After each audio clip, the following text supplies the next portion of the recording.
ngàn dặm tương tư vì ai. Tiếng mõ vang lên phố vàng, chùa này không thấy bóng nàng. Bồ đề trắng muôn nở hoa, dòng kinh còn lưu vạn chữ.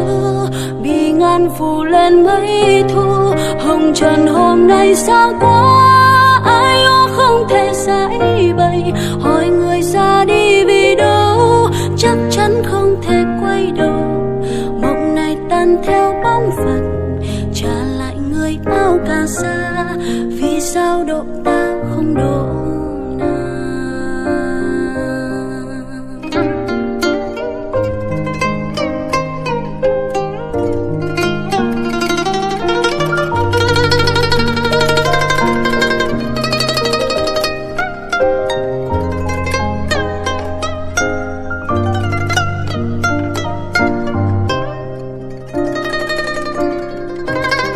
Vì người hoa rơi hữu ý, khiến nước chảy càng vô tình.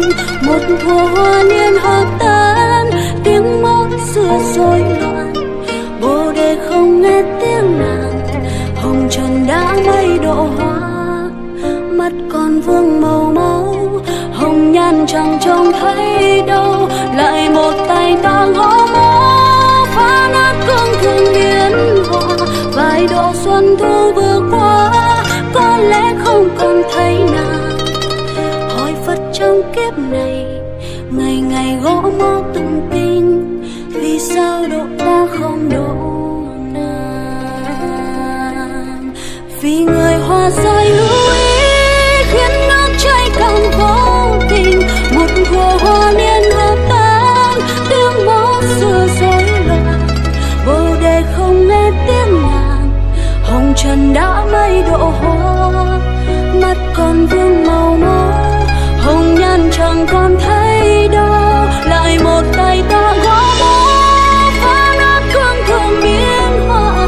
Vài độ xuân thu vừa qua, có lẽ không còn thấy nàng. Hỏi Phật trong kiếp này, ngày ngày gõ mõ tụng kinh. Vì sao độ ta không độ nàng.